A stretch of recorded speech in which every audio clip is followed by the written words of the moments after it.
자, 여러분 안녕하세요. 오늘은 사회과 6학년 2학기 1단원 네 번째 시간입니다.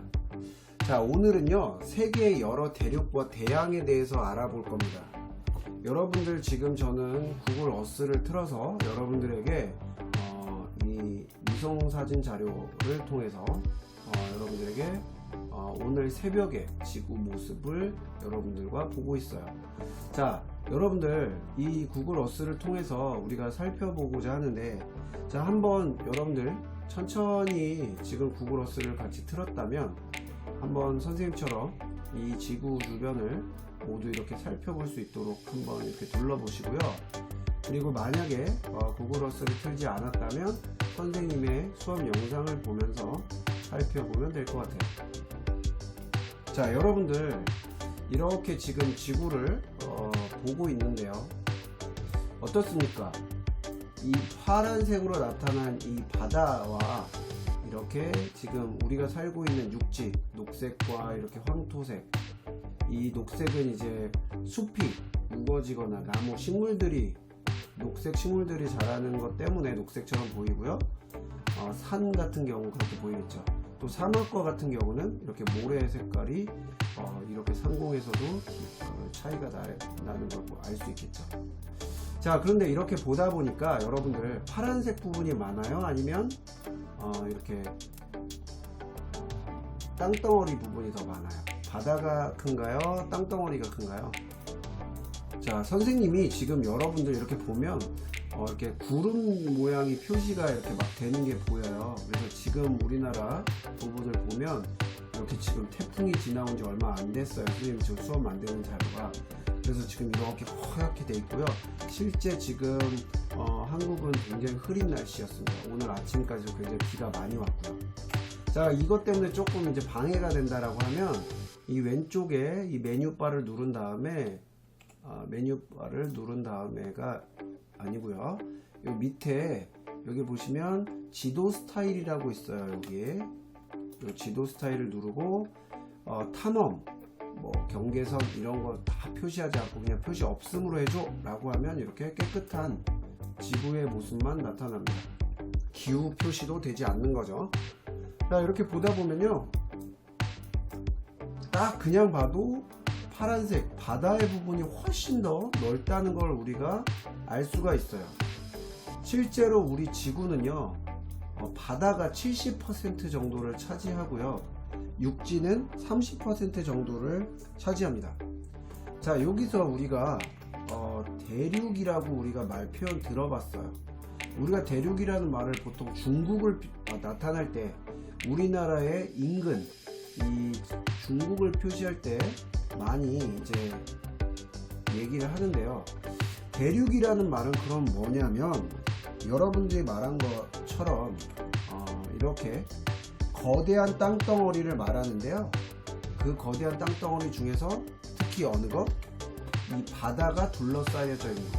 자, 예를 들어서 여기 선생님이 옆에 이제 표시를 하면요, 이렇게 거대한 땅덩어리가 있는데 이 주변이 뭐라는 겁니까? 이 주변이 바다인 경우, 굉장히 큰 땅덩어리인데도 큰 땅덩어리인데 그 땅덩어리가 주변에 바다로 둘러싸여 있는 것, 이걸 우리가 뭐라고 얘기하냐면 바로 대륙이라고 얘기를 해요. 자, 우리 이 대륙 같은 것은, 선생님 저희가 중국을 대륙이라고 하잖아요. 일반적으로 중국이 굉장히 큰 나라이기 때문에 우리가 대륙이라고 하지만 실제 이제 우리가 말하는 대륙에는 중국이라는 것은 포함되지는 않습니다. 그럼 어떤 것들을 우리가 대륙이라고 할까요? 자, 대륙이라는 것은요, 여러분들 아시아, 즉 어디 있냐면, 자, 이 북극해, 북극을 중심으로 한 바다와 이 아래 인도양, 이따 명칭을 배워볼 건데요, 인도양, 그리고 태평양, 오른쪽에 태평양, 이거를 이런 바다가 둘러싸고 있는 아시아, 이런 아시아, 이 땅덩어리 굉장히 크죠. 지구상에서 가장 큰 땅덩어리, 이 바다가 둘러싸여 있는 이 거대한 땅덩어리를 우리는 뭐라고 해요? 아시아 대륙이라고 얘기를 합니다. 또 아시아 말고도요, 어디 있어요? 이렇게 지금 여기 왼쪽에 아메리카와 이 북아메리카, 미국이 있는 이 북아메리카, 아메리카와 아래 이제 브라질이 있는 여기 북아메리카와 남아메리카가 있는데요. 이 북아메리카와 남아메리카, 그리고 오른쪽에 보면 여기 유럽, 그리고 여기 아프리카,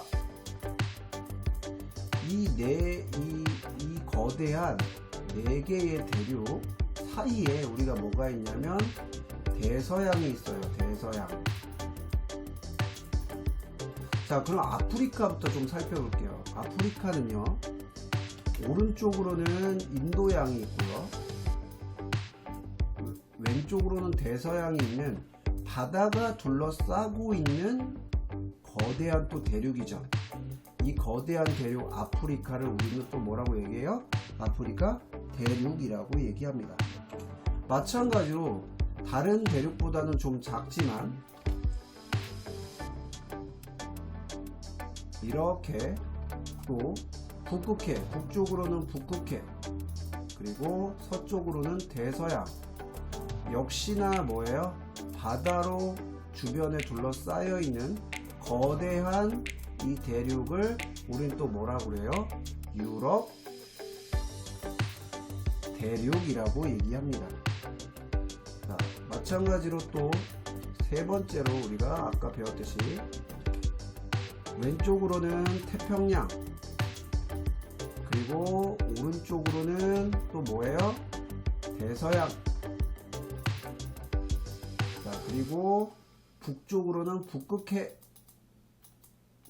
이렇게 둘러싸여 있는 거대한 대륙,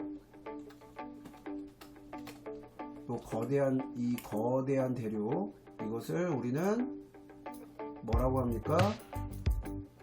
북아메리카 대륙이라고 얘기하고요.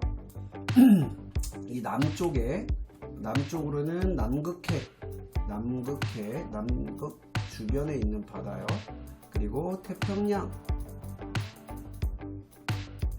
오른쪽으로는 대서양, 이렇게 있는 바다를 우리가 뭐라고 합니까? 이 거대한 바다들이 둘러싸고 있는 거대한 걸 남아메리카라고 해요. 아메리카는 이제 두 개, 남과 북으로 나뉘어지는데요. 굉장히 거대한 곳이기 때문에 이렇게 두 대륙을 나누어서 북아메리카 대륙, 남아메리카 대륙, 이렇게 얘기를 합니다. 자, 그러면 우리가 지금 무엇을 살펴봤냐면, 우리가 아시아를 먼저 살펴봤고요.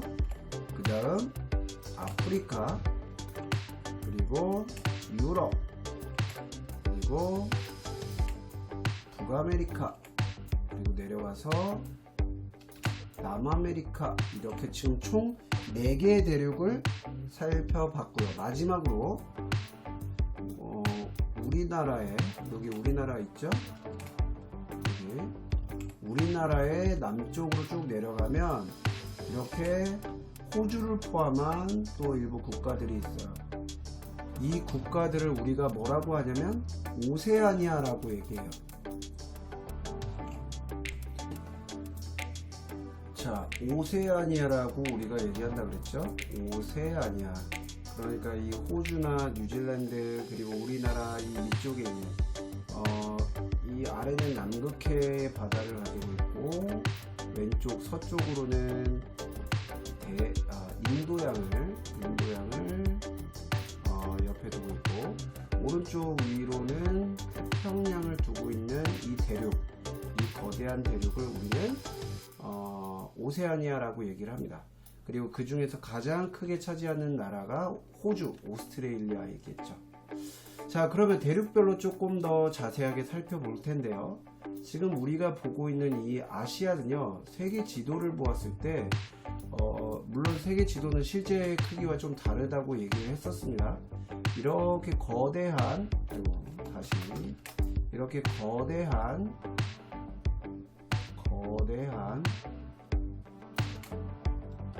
다시 표시할게요. 선생님이 정확하게 표시하는 거는 아니고요.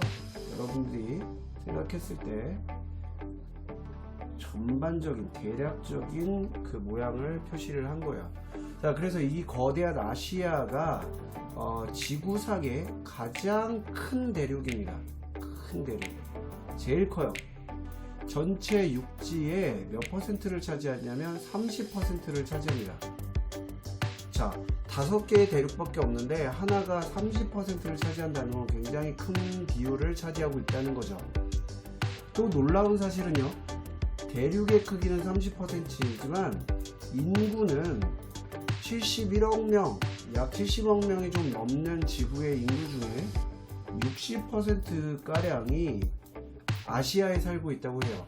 그러니까 아시아는 대륙도 크지만 사람들이 그만큼 많이 살고 있다는 걸 통해서 우리가 뭘 알 수 있냐면요, 이렇게 대륙이 거대하고 넓게 펼쳐져 있고 또 남북으로도 이렇게 길다는 건 굉장히 다양한 자연 환경을 갖고 있고, 또 인구가 이렇게 다양한 사람들이 살고 있다는 건 그만큼 다양한 문화를 또 가지고 있다는 걸 의미를 하죠.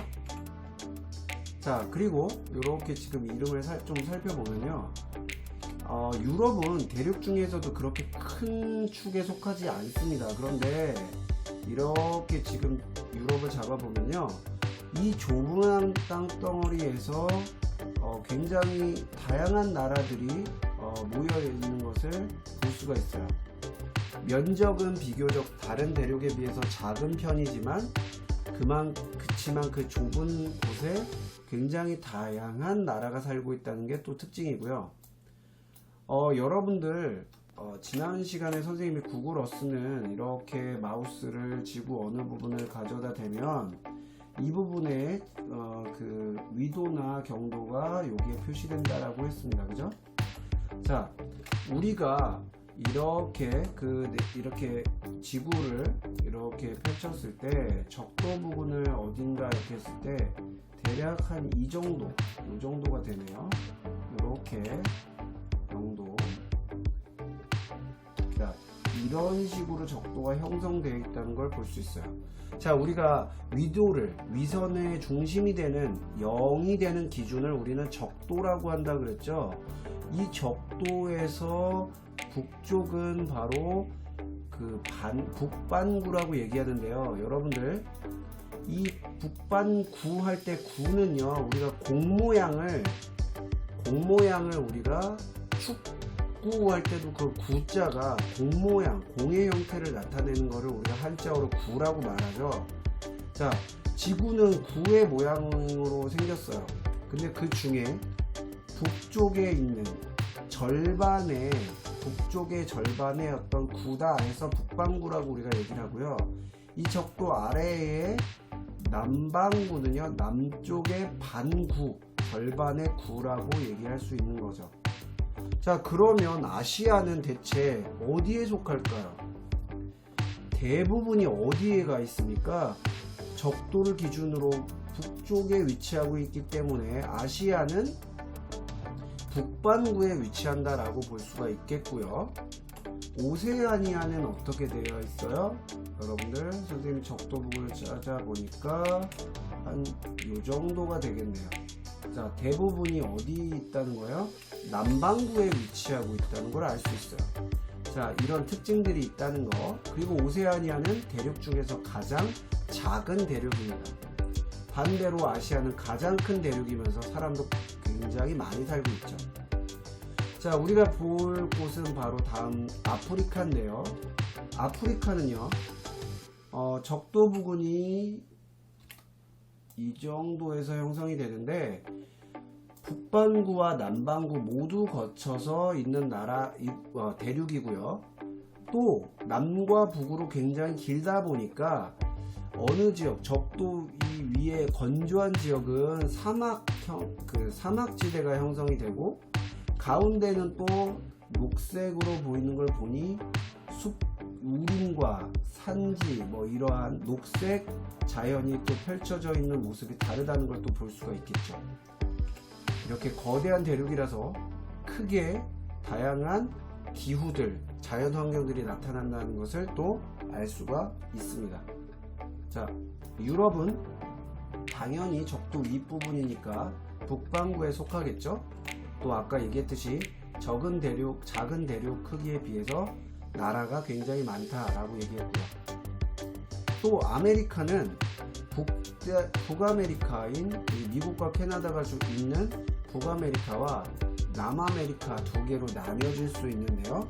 이 북아메리카와 남아메리카는 역시나 거대한 곳이고요. 아프리카 다음으로 큰 곳이 바로 북아메리카가 되겠습니다. 역시나 이제 북아메리카 지역도 이제 태평양과 그리고 이 대서양 사이에 있고요. 이 남아메리카는 남극해하고 붙어 있고 북아메리카는 북극해하고도 붙어 있다는 걸 알 수가 있겠죠. 자, 역시나 어떻습니까? 남아메리카 같은 경우도요.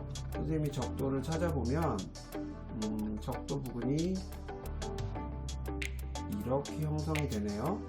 그래서 대부분은 남반구에 위치해 있지만 북반구에 있는 곳도 있다라고 알고 계시면 되겠고요.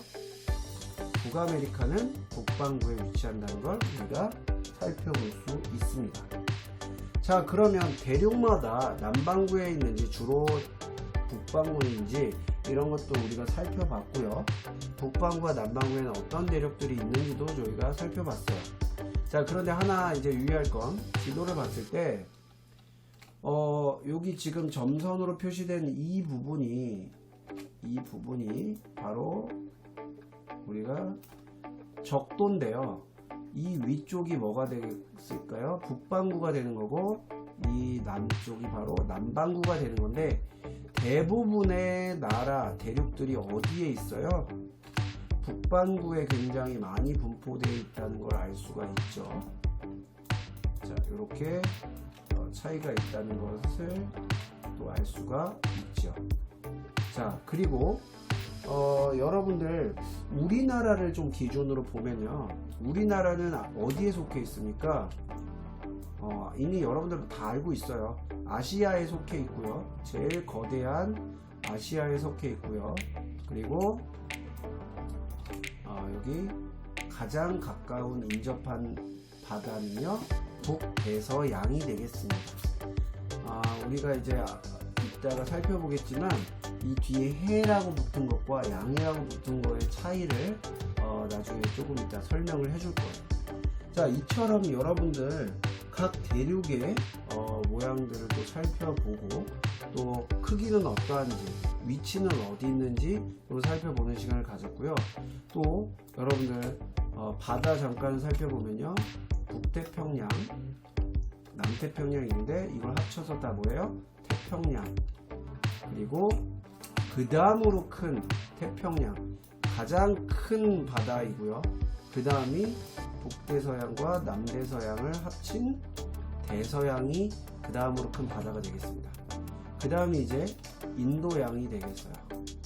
자, 인도양은 아프리카와 오세아니아, 아시아를, 그리고 아래로는 남극해를 이제 경하고 있는 건데, 크게 세 개의 대륙을 둘러싸여 있죠. 자, 그 다음이 남극해가 되겠고요.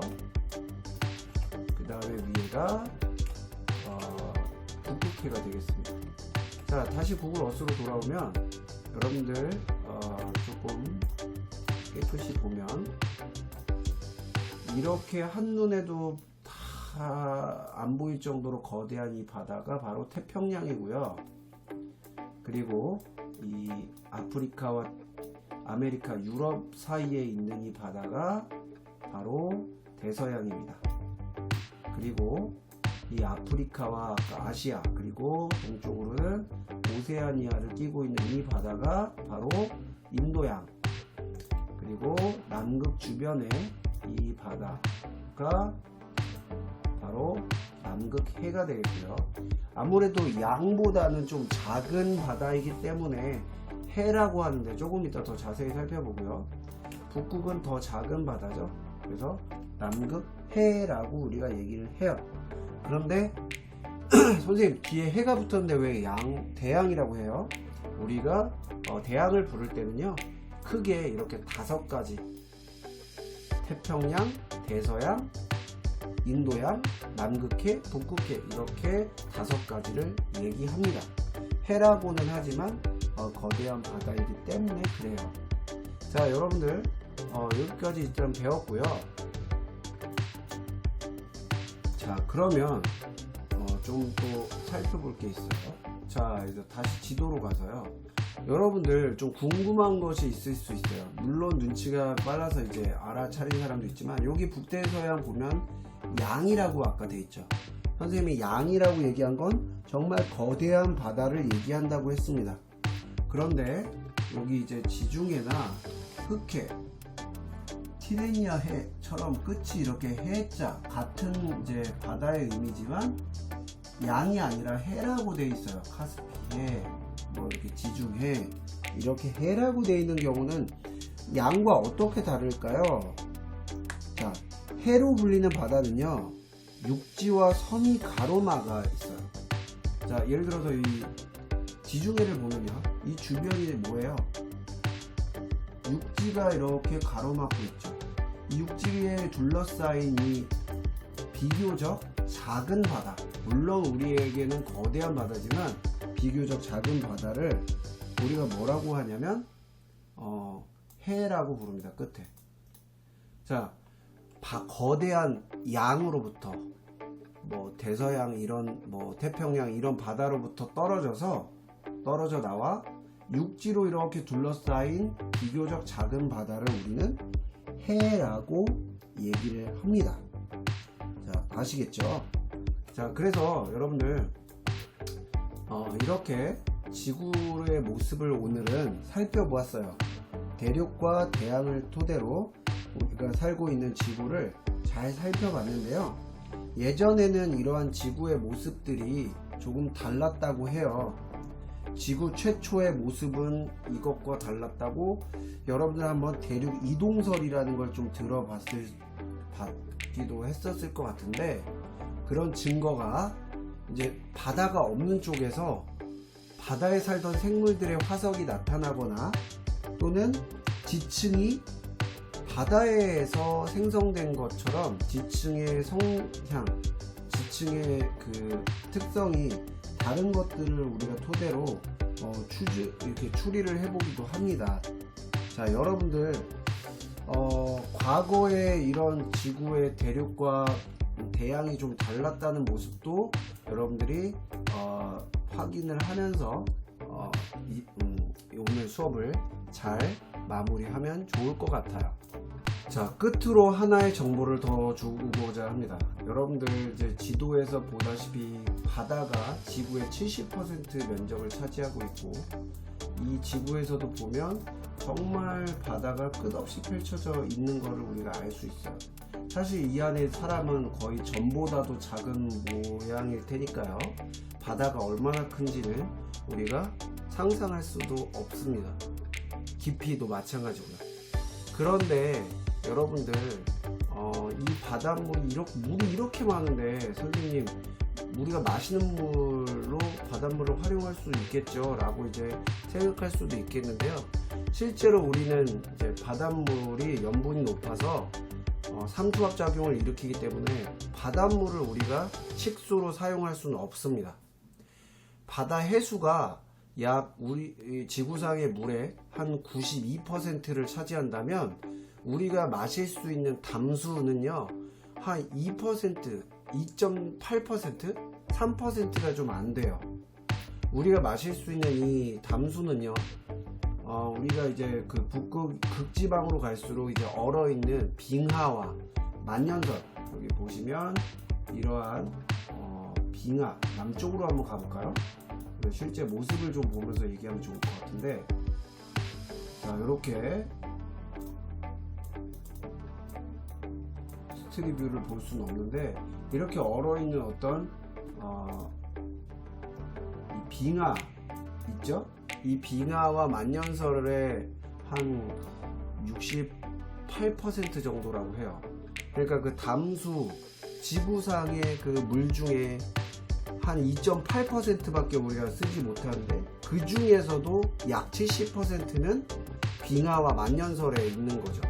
그러니까 우리가 흔히 지하수, 우리가 마시는 그 지하수라고 얘기하는 거는 한 그 중에 30%밖에 안 되는 거예요.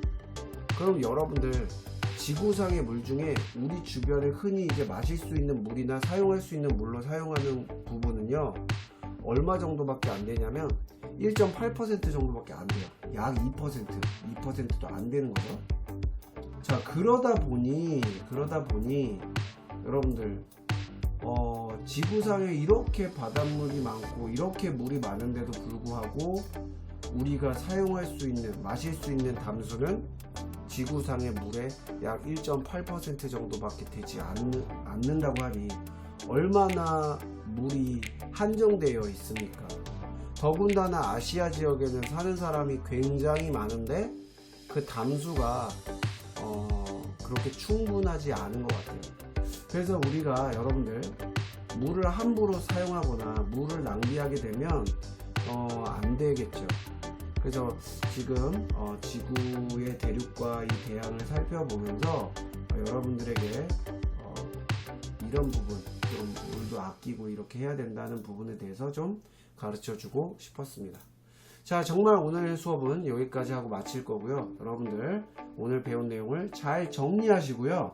여러분들이 제출할 과제는요, 여러분들 5대양 6대륙 5대륙 6대양이 있잖아요.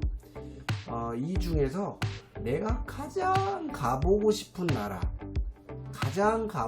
나라를 어느 대륙에 있는지, 그리고 그 대륙은 주변에 어떠한 대양에 둘러싸여 있는지를 작성해서 제출하시면 됩니다. 자, 여러분들 과제는요, 설문지를 통해 제출하시면 되고요. 여러분들이 어느 나라를, 여러분들이 가고 싶은 버킷리스트인 나라는 어딘지 선생님들, 담임선생님께 꼭 제출해 주시기 바랍니다. 또한 오늘 배운 내용을 잘 정리해서 제출해 주세요. 여러분들 4번째 시간까지 학습하느라 굉장히 고생이 많았습니다. 자, 오늘 수업은 여기까지 마치겠습니다. 자, 수고했습니다.